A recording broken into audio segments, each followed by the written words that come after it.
اگلے 10 دنوں میں ہزارہ تربیت یافتہ سپاہی امارت مصر کی فوج میں آ گئے اور ان 10 دنوں میں ناجی نے زکوئی کو ٹریننگ دے دی کہ وہ صلاح الدین ایوبی کو کون کون سے طریقے سے اپنے حسن کے جال میں پھانس کر اس کی شخصیت اور اس کے کردار کو کمزور کر سکتی ہے۔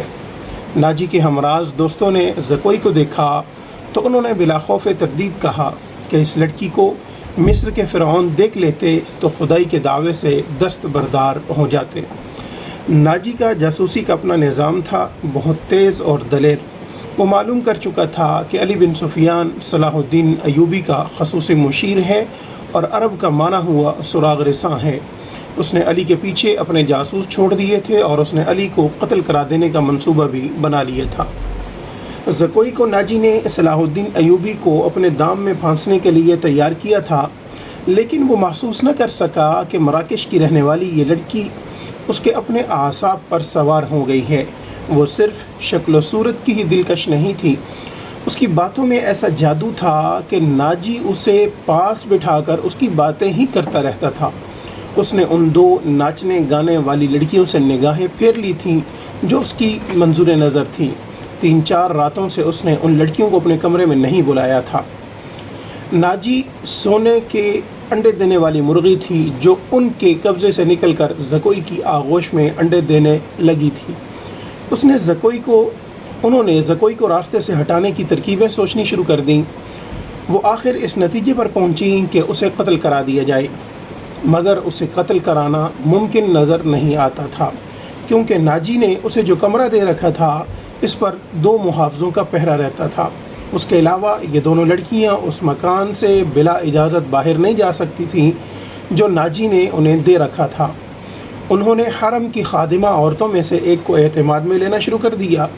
وہ اس کے ہاتھوں زکوئی کو زہر دینا چاہتی تھیں۔ علی بن سفیان نے صلاح الدین ایوبی کا محافظ دستہ بدل دیا۔ یہ سب امیر مصر کے پرانے باڈی گارڈ تھے۔ ان کی جگہ اس نے ان سپاہیوں میں سے باڈی گارڈز کا دستہ تیار کر دیا جو نئے بھرتی میں آئے تھے۔ یہ جانبازوں کا منتخب دستہ تھا جو سپاہ گری میں بھی طاق تھا اور جذبے کے لحاظ سے اس کا ہر سپاہی مرد حر تھا۔ ناجی کو یہ تبدیلی بالکل بھی پسند نہیں تھی، لیکن اس نے صلاح الدین ایوبی کے سامنے اس تبدیلی کی بے حد تعریف کی اور اس کے ساتھ ہی درخواست کی کہ صلاح الدین ایوبی اس کی دعوت کو قبول کر لے۔ ایوبی نے اسے جواب دیا کہ وہ 1 دن میں اسے بتائے گا کہ وہ کب دعوت قبول کر سکے گا۔ اس کے جانے کے بعد صلاح الدین ایوبی نے علی بن سفیان سے مشورہ لیا کہ وہ دعوت پر کب جائے۔ علی نے اسے مشورہ دیا کہ اب وہ کسی بھی روز دعوت قبول کر لے۔ دوسرے ہی دن صلاح الدین ایوبی نے ناجی کو بتایا کہ وہ کسی بھی رات دعوت پر آ سکتا ہے۔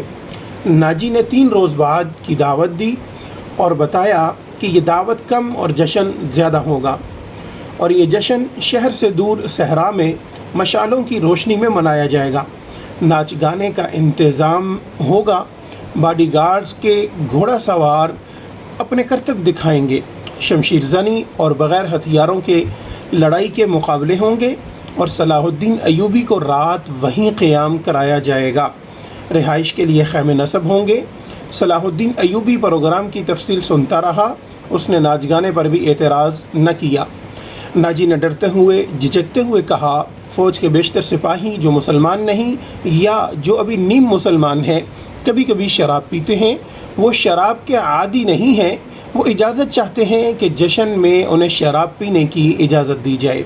آپ ان کے کمانڈر ہیں، صلاح الدین ایوبی نے کہا۔ آپ چاہیں تو انہیں اجازت دے دیں، نہ دینا چاہیں تو میں آپ پر اپنا حکم نہیں چلاؤں گا۔ امیر مصر کا اقبال بلند ہو، ناجی نے غلاموں کی طرح کہا۔ میں کون ہوتا ہوں اس کام کی اجازت دینے والا جس کو آپ سخت ناپسند کرتے ہیں؟ انہیں اجازت دے دیں کہ جشن کی رات ہنگامہ آرائی اور بدکاری کے سوا سب کچھ کر سکتے ہیں۔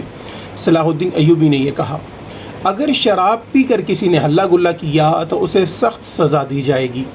یہ خبر جب صلاح الدین ایوبی کے سٹاف تک پہنچی کہ ناجی صلاح الدین ایوبی کے اعزاز میں جو جشن منعقد کر رہا ہے اس میں ناچ گانا ہوگا، شراب بھی پی جائے گی، صلاح الدین ایوبی نے اس جشن کی دعوت ان خرافات کے باوجود قبول کر لی ہے؟ تو سب حیرت سے ایک دوسرے کا منہ دیکھنے لگے۔ کسی نے کہا کہ ناجی جھوٹ بولتا ہے، وہ دوسروں پر اپنا رعب ڈالنا چاہتا ہے، اور کسی نے یہ رائے دی کہ ناجی کا جادو صلاح الدین ایوبی پر بھی چل گیا ہے۔ یہ رائے ان سربراہوں کو پسند آئی جو ناجی کے ہم نوالا اور ہم پیالہ تھے۔ صلاح الدین ایوبی نے چارج لیتے ہی ان کے لیے عیش و عشرت، شراب نوشی اور بدکاری جرم قرار دے دی تھی۔ اس نے ایسا سخت ڈسپلن رائج کیا تھا کہ کسی کو پہلے کی طرح فرائض سے کوتاہی کی جرت نہیں ہوتی تھی۔ وہ اس پر خوش تھے کہ آج نئے امیر مصر نے کسی دعوت میں شراب اور رقص کی اجازت دے دی ہے تو کل پرسوں وہ خود بھی ان رنگینیوں کا رسیا ہو جائے گا۔ صرف علی بن سفیان تھا جسے معلوم تھا کہ صلاح الدین ایوبی نے خرافات کی اجازت کیوں دی ہے۔ خیر، جشن کی شام آ گئی۔ ایک تو چاندنی رات تھی۔ صحرا کی چاندنی اتنی شفاف ہوتی ہے کہ ریت کے ذرے بھی نظر آ جاتے ہیں۔ دوسرے ہزارہ مشالوں نے وہاں صحرا کی رات کو دن بنا دیا تھا۔ باڈی گارڈز کا ہجوم تھا جو ایک وسیع میدان کے گرد دیواروں کی طرح کھڑا تھا۔ ایک طرف صلاح الدین ایوبی کی بیٹھنے کے لیے جو مسند رکھی گئی تھی وہ کسی بہت بڑے بادشاہ کا تخت معلوم ہوتی تھی۔ اس کے دائیں بائیں بڑے رتبوں کے مہمانوں کی نشستیں تھیں۔ اس وسیع و عریض تماشا گاہ سے تھوڑی دور مہمانوں کے لیے نہایت خوبصورت خیمے نصب تھے۔ ان سے ہٹ کر ایک بڑا خیمہ صلاح الدین ایوبی کے لیے نصب کیا گیا تھا جہاں اسے رات بسر کرنی تھی۔ علی بن سفیان نے سورج غروب ہونے سے پہلے وہاں جا کر اس خیمے کے ارد گرد محافظ کھڑے کر دیے تھے۔ جب علی بن سفیان وہاں محافظ کھڑے کر رہا تھا تو ناجی زکوئی کو آخری ہدایات دے رہا تھا۔ اس شام زکوئی کا حسن کچھ زیادہ ہی نکھر آیا تھا۔ اس کے جسم سے ایسے عطر کی بھینی بھینی بو اٹھ رہی تھی جس میں سحر کا تاثر تھا۔ اس نے بال اریاں کندھوں پر پھیلا دیے تھے اور سفید کندھوں پر سیاہی مائل بھورے بال زاہدوں کی نظروں کو گرفتار کرتے تھے۔ اس کا لباس اس قدر باریک تھا کہ اس کے جسم کے تمام نشیب و فراز صاف نظر آتے تھے۔ اس کے ہونٹوں پر قدرتی تبسم ادکھلی کلی کے مانند تھا۔ ناجی نے اسے سر سے پاؤں تک دیکھا اور کہا، صلاح الدین ایوبی پر تمہارے جسمانی حسن کا شاید اثر نہ ہو، اپنی زبان استعمال کرنا، وہ سبق بھولنا نہیں جو میں اتنے دنوں سے تمہیں پڑھا رہا ہوں، اور یہ بھی نہ بھولنا کہ اس کے پاس جا کر کہیں اس کی لونڈی نہ بن جانا، انجیر کا وہ پھول بن جانا جو درخت کی چوٹی پر نظر آتا ہے مگر درخت پر چڑھ کر دیکھو تو غائب ہو جاتا ہے، اسے اپنے قدموں میں بٹھا لینا، میں تمہیں یقین دلاتا ہوں کہ تم اس پتھر کو پانی میں تبدیل کر لو گی۔ اسی سرزمین پر کلوپترا نے سینرز جیسے مرد اہم کو اپنے حسن جوانی سے پگھلا کر مصر کی ریت میں بہا دیا تھا۔ کلوپترا تم سے زیادہ خوبصورت نہ تھی، میں نے تمہیں جو سبق دیے ہیں وہ کلوپترا کی چالیں تھیں، عورت کی یہ چالیں کبھی ناکام نہیں ہو سکتی۔ زکوئی مسکرا رہی تھی اور بڑے غور سے سن رہی تھی۔ مصر کی ریت نے ایک اور کلوپترا کو حسین ناگن کی طرح جنم دیا تھا۔ مصر کی تاریخ اپنے آپ کو دہرانے والی تھی۔ سورج غروب ہو گیا تو مشالیں جل اٹھیں۔ صلاح الدین ایوبی گھوڑے پر سوار آ گیا۔ اس کے دائیں بائیں آگے اور پیچھے اس کے ان محافظوں کے گھوڑے تھے جو علی بن سفیان نے منتخب کیے تھے۔ اسی دستے میں سے اس نے 10 محافظ شام سے پہلے ہی یہاں لا کر صلاح الدین ایوبی کے خیمے کے گرد کھڑے کر دیے تھے۔ سازوں نے دف کی آواز پر استقبالیہ دھن بجائی اور صحرا جو ہے امیر مصر صلاح الدین ایوبی زندہ باد کے نعروں سے گرجنے لگا۔ ناجی نے آگے بڑھ کر استقبال کیا اور کہا، آپ کے جانثار عظمت اسلام کے پاسبان آپ کو بسر و جشم خوش آمدید کہتے ہیں۔ ان کی بےتابیاں اور بے قراریاں دیکھیے، آپ کے اشارے پر کٹ مریں گے، اور خوشامد کے لیے اسے جتنے الفاظ یاد آئے اس نے کہہ ڈالے۔ جو ہی صلاح الدین ایوبی اپنی شاہانہ نشست پر بیٹھا، سر پر دوڑتے گھوڑوں کی ٹاپوں کی آوازیں سنائی دیں۔ گھوڑے جب مشالوں کی روشنی میں آئے تو سب نے دیکھا کہ 4 گھوڑے دائیں سے اور 4 بائیں سے دوڑے آ رہے تھے۔ ہر ایک پر ایک ایک سوار تھا، ان کے پاس ہتھیار نہیں تھے۔ وہ ایک دوسرے کے آمنے سامنے آ رہے تھے۔ صاف ظاہر تھا کہ وہ ٹکرا جائیں گے۔ کسی کو معلوم نہیں تھا کہ وہ کیا کریں گے۔ وہ ایک دوسرے کے قریب آئے تو دونوں فریقوں کے سوار رکابوں میں پاؤں جما کر کھڑے ہو گئے۔ پھر انہوں نے لگامیں ایک ایک ہاتھ میں کر لیں اور دوسرے بازو پھیلا دیے۔ دونوں اطراف کے گھوڑے بالکل آمنے سامنے آ گئے اور سواروں کی دونوں پارٹیاں ایک دوسرے سے الجھ گئیں۔ سواروں نے ایک دوسرے کو پکڑنے اور گھوڑے سے گرانے کی کوشش کی۔ جب گھوڑے آگے نکل گئے تو دو سوار جو گھوڑوں سے گر پڑے تھے ریت پر قلابازیاں کھا رہے تھے۔ ایک طرف کے ایک سوار نے دوسری طرف کے ایک سوار کو ایک بازو میں جکڑ کر اسے گھوڑے سے اٹھا لیا تھا اور اسے اپنے گھوڑے پر ڈال کر لے جا رہا تھا۔ ہجوم نے اس قدر شور بپا کیا کہ اپنی آواز اپنے آپ کو بھی نہیں سنائی دیتی تھی۔ یہ سوار اندھیرے میں غائب ہوئے تو دونوں طرف سے 4 اور گھوڑے آئے اور اسی طرح مقابلہ ہوا۔ اس طرح 8 مقابلے ہوئے اور اس کے بعد شتر سوار آئے۔ پھر گھوڑا سواروں اور شتر سواروں نے سواری کے متعدد کرتب دکھائے۔ اس کے بعد تیغ زنی اور بغیر ہتھیاروں کی لڑائی کے مظاہرے ہوئے جن میں کئی ایک سپاہی زخمی بھی ہوئے۔ صلاح الدین ایوبی شجاعت اور بے خوفی کے ان مظاہروں اور مقابلوں میں جذب ہو کے رہ گیا تھا۔ اسے ایسی ہی بہادر فوج کی ضرورت تھی۔ اس نے علی بن سفیان کے کان میں کہا، اگر اس فوج میں اسلامی جذبہ بھی ہو تو میں صرف اسی فوج سے صلیبیوں کو گھٹنوں بٹھا سکتا ہوں۔ علی بن سفیان نے وہی مشورہ دیا جو وہ پہلے بھی دے چکا تھا۔ اس نے کہا، اگر ناجی سے کمان لے لی جائے تو جذبہ بھی پیدا ہو جائے گا۔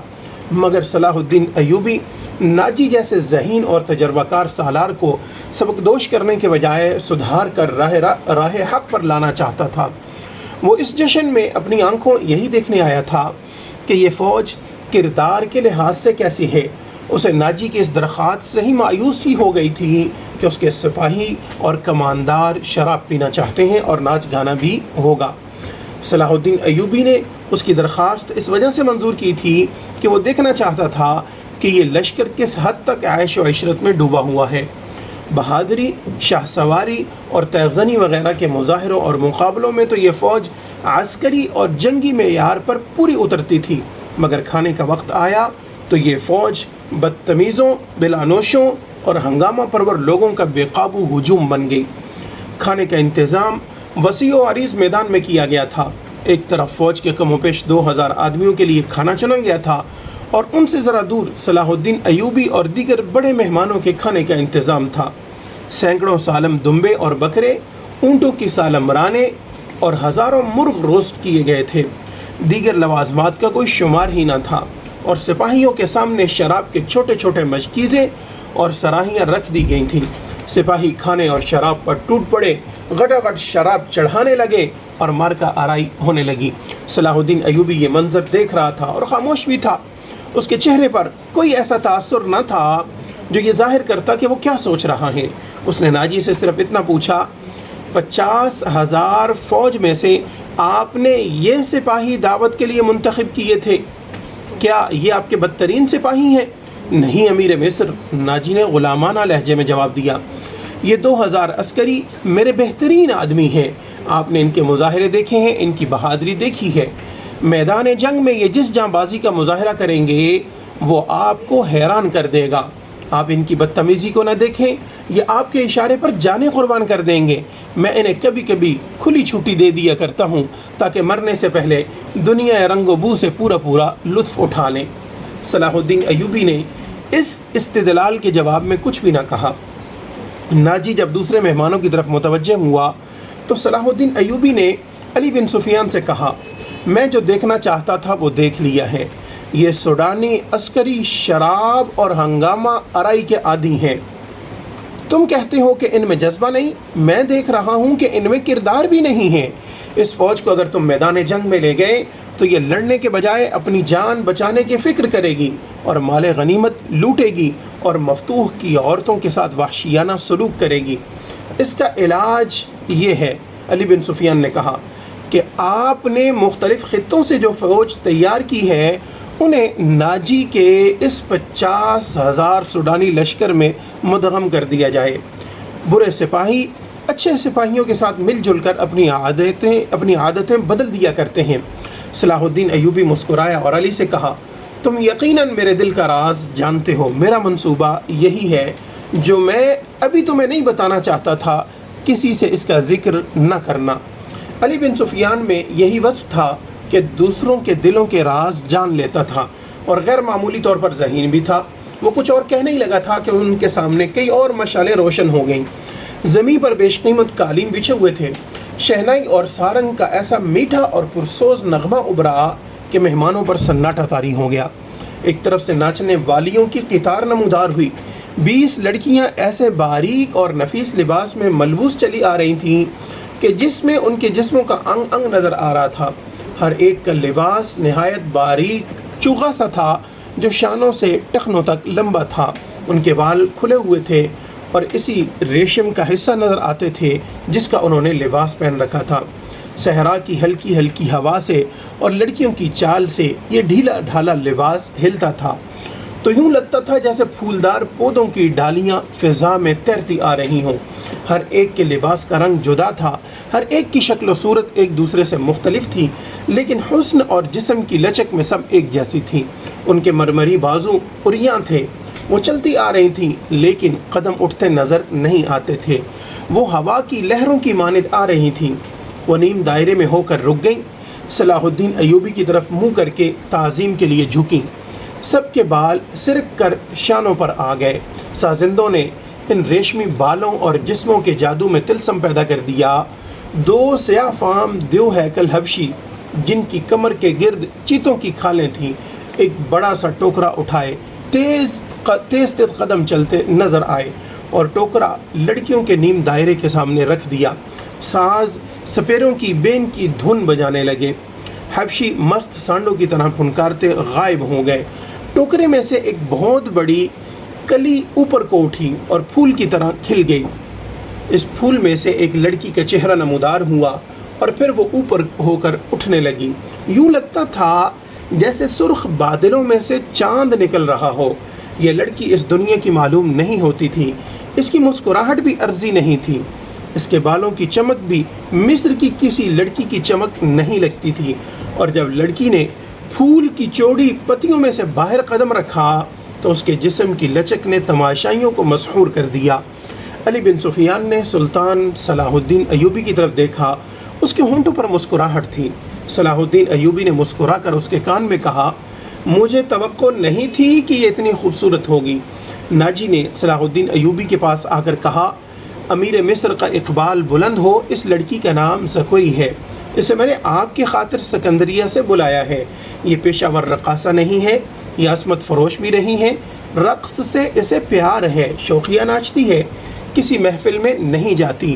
میں اس کے باپ کو جانتا ہوں، ساحل پر مچھلیوں کا کاروبار کرتا ہے۔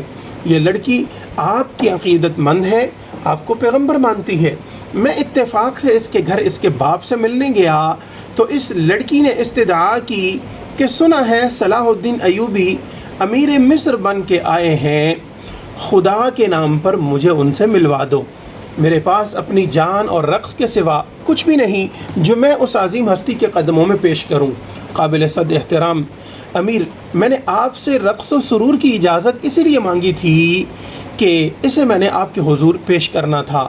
آپ نے اسے بتایا تھا کہ میں اپنے سامنے کسی لڑکی کو رقص اور یعنی کی حالت میں نہیں دیکھ سکتا۔ صلاح الدین ایوبی نے کہا، یہ لڑکیاں جنہیں آپ ملبوس لائے ہیں یہ تو بالکل ننگی ہیں۔ عالی مقام ناجی نے کسیانہ ہو کے جواب دیا، میں نے بتایا تھا کہ امیر مصر جو ہے وہ رقص کو ناپسند فرماتے ہیں، لیکن یہ کہتی تھی کہ وہ میرا رقص پسند کریں گے کیونکہ میرے رقص میں دعوت گناہ نہیں ہے۔ یہ ایک باعصمت لڑکی کا رقص ہوگا۔ میں ایوبی کے حضور اپنا جسم نہیں اپنا فن پیش کروں گی۔ اگر میں مرد ہوتی تو ایوبی کی جان کی حفاظت کے لیے اس کے محافظ دستے میں شامل ہو جاتی۔ آپ کہنا کیا چاہتے ہیں؟ صلاح الدین ایوبی نے پوچھا۔ اس لڑکی کو اپنے پاس بلا کر اسے خراج تحسین پیش کروں کہ تم اپنے جسم کو ہزاروں مردوں کے سامنے عریاں کر کے بہت اچھا ناچتی ہو؟ اسے اس پر شاباش کہوں کہ اس نے مردوں کے جنسی جذبات بھڑکانے میں خوب مہارت حاصل کی ہے؟ نہیں امیر مصر، ناجی نے کہا، میں اسے اس وعدے پر یہاں لایا ہوں کہ آپ اسے شرف بازیابی بخشیں گے۔ یہ بڑی دور سے اسی امید پر آئی ہے۔ ذرا دیکھیے اسے، اس کے رقص میں پیشہ وارانہ تاثر نہیں، خود سپردگی ہے۔ دیکھیے وہ آپ کو کیسی نظروں سے دیکھ رہی ہے۔